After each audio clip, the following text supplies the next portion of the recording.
Welcome back to the channel. My name is Joey Moss, Bad Boy Gaming. We got spoilers. And I was so excited when I saw these spoilers pop up because they just came out of nowhere. Just a shout out to Mike the Gathering, my dude over on Instagram. That's how I first saw these.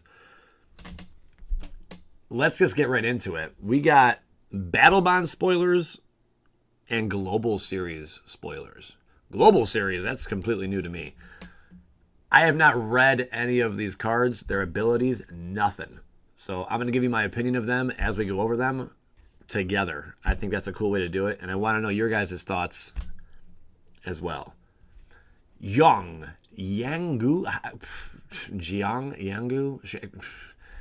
let's try it one more time. Wang Yanga. Okay, we fail, but that's what we do here at Bad Boy Gaming. We fail, and then we try again. All right, so it's 5 to bring out. Legendary Planeswalker. I like that they're doing the legendary thing with the Planeswalkers because before, remember, Commander, if it doesn't say legendary, it cannot be your Commander. So it's pretty cool that they're doing this. Yangu, Jung, whatever. It's +1 ability. Target creature gets +2/+2 until end of turn. That's not bad in itself. It's now considering the casting cost is 5 to bring out. That first ability is it's okay. Let's read the rest of it. See how I feel about it. -1. If you don't control a creature named Mowu, how wrong am I saying that? Mawu? Is he like Hawaiian? Maybe, I don't know. He's some crazy tribe. Look at that dog in the background though. What's going on with him? He's like just happy to be alive. That's cool. Is it a newspaper he has? What the heck? Is he delivering paper? You see that wrapped like below his neck? What is going on here? If you don't control a creature named Mowu, I would assume that's his dog maybe, create a legendary 3/3 green hound creature token named Mowu. Maui Wowie. Okay, sure. Man, flashback to Half-Baked. All right, so that's its -1. So if you don't control one, you can create one. So you can only do that one time. It seems kind of weak.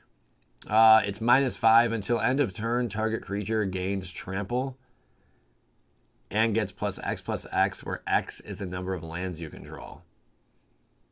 That's pretty big, considering it comes out already with 4 loyalty counters on it. I gotta be honest, that's a pretty solid, ultimate there. I mean, that's what we call these, right? You guys call them ultimates. I call them ultimates. Do we all call them ultimates? Is that it's like Mortal Kombat? What's your ultimate? Finish him, fatality kind of stuff, maybe. But that's pretty dope, I think. Until end of turn, target creature gains trample and gets +X/+X, where X is the number of lands you control. That can do some damage. That could be a game winner right there if played correctly. And considering it's only 1 away from where it starts with loyalty counters, yeah. Not bad. What is your guys' thoughts on this one? Let's just say 1 to 10. This is just what I'm reading right now on the surface, okay? I would rate this Planeswalkers, we're talking Jace is a 10, let's just say, for argument's sake. And the Urza that doesn't exist, that's a 10. That does not exist. And also Liliana, which we would say is a 10 as well. Okay, those are just extremely overpowering Planeswalkers. I would give this about a 3. I would give this one a 3. What would you guys grade it?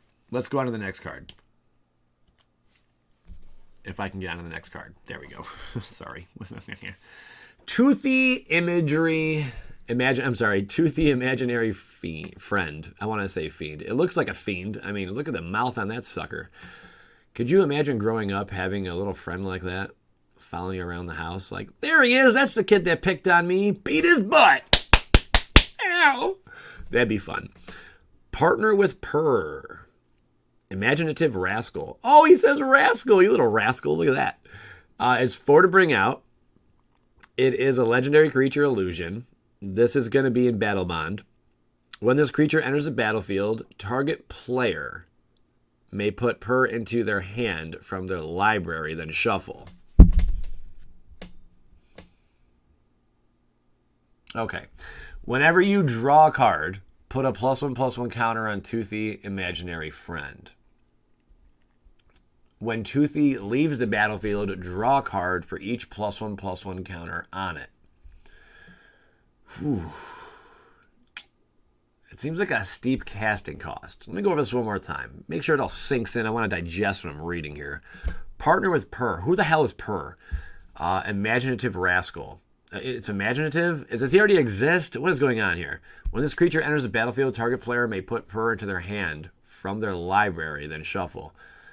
Okay, I get it. So Per is another card that doesn't really exist yet.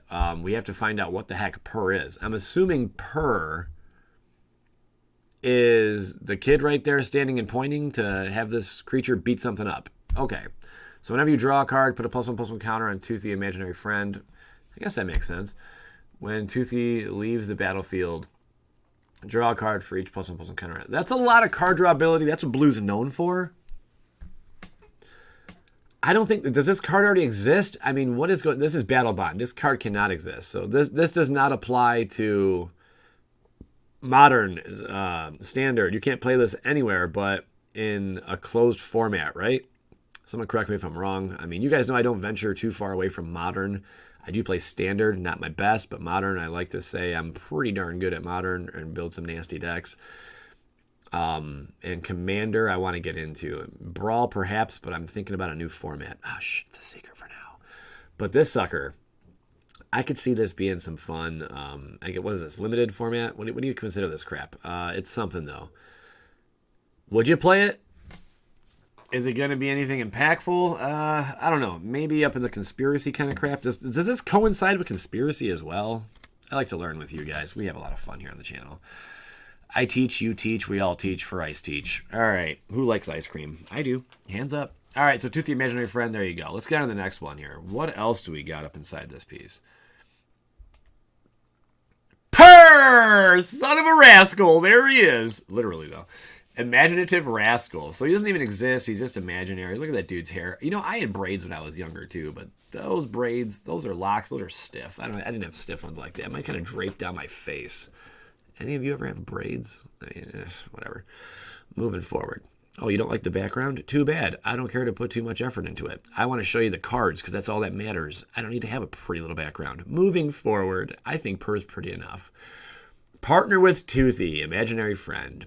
So when it comes in the battlefield, target player may put Toothy into their hand from their library, then shuffle. That's cool that when it comes out, either one, you can just slap it into your hand.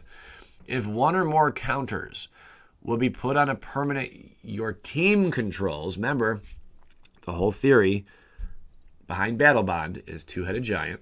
If one or more counters will be put on a permanent your team controls, that many +1 of each of those kinds of counters are put on that permanent instead. I mean, that's going to be fun. A lot of card draw ability, again, when it's teamed with the other card. I mean, you can technically draw a crap ton of cards. I wouldn't say this is broken. I would say this is rather fun and different. We're seeing a lot of legendary stuff here today. This is kind of interesting. What would you guys say about this this little team combat? Do you like the whole format? Is this something you're excited to see, this whole Battle Bond concept? With the two-headed giant. I mean, two-headed giant's fun. I remember the last time I played a two-headed giant was at a LGS in Rocky River. Not the one I usually go to, but this other one. And I had a lot of fun. I played with my ex's son, and we went to town. Shout out to Caleb. I wonder if Caleb even watches this anymore. But yeah, definitely cool. I know he still plays. Oh, man. Would you guys like this? Would you? I mean, I would run it. I think I'd run it in the deck. I don't know. I can't say enough about what I don't know too much about, so I want your guys' opinions out there. Let me know what you think of Per and his little imaginative rascal tooth thingy, bababber. Moving forward. Mu Yanling, welcome back. It's a sixer to bring out. Legendary Planeswalker Yanling. She is gorgeous.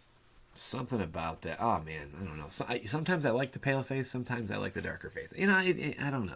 I don't know. It really depends. But that looks really crisp, clean, and clear. Legendary Planeswalker Yanling. She is gorgeous. +2.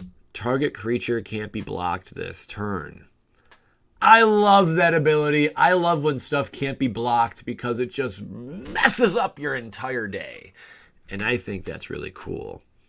So for 6 to bring out, it's still a little steep. +2, target creature can't be blocked this turn, but it's -3, draw 2 cards. That card draw ability, not too bad. I think the casting cost is a bit high. I do think it's a tad bit high, a 5, I think, would have made this thing OP. If it was 5, I think that might be a little too much. What's its third ability do here? -10 loyalty. Tap all creatures your opponents control. You take an extra turn after this one. Holy smokes. Usually the ultimate is a game winner. It does something just drastic and just beats the heck out of the opposition there. And that would be that. It's -10. So you essentially can get to that depending on what kind of cards you're running in your deck. I mean, you could get to it after a couple turns after you put the sucker out. If you have one of those cards that adds an extra loyalty counter. Someone tell me what that card is. I can't remember off the top of my head. Everything I do is winged on this channel, if you haven't noticed already. We have fun. I come with you with a reel, guys. All right. So it's +2. Target creature can't be blocked this turn. I love that already. -3. Draw 2 cards. I love that also. -10. Tap all creatures your opponents control. You take an extra turn after this one. I think this... Overall, I'd probably, if it, oh man, I hate to say this, but if its casting cost was a 5, I'd give this sucker like an 8 or 9.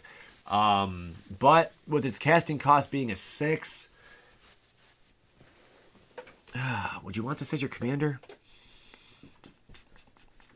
Probably. I mean, not even, you can't block. I mean, you pair this with some other craziness out there. This thing could be nasty.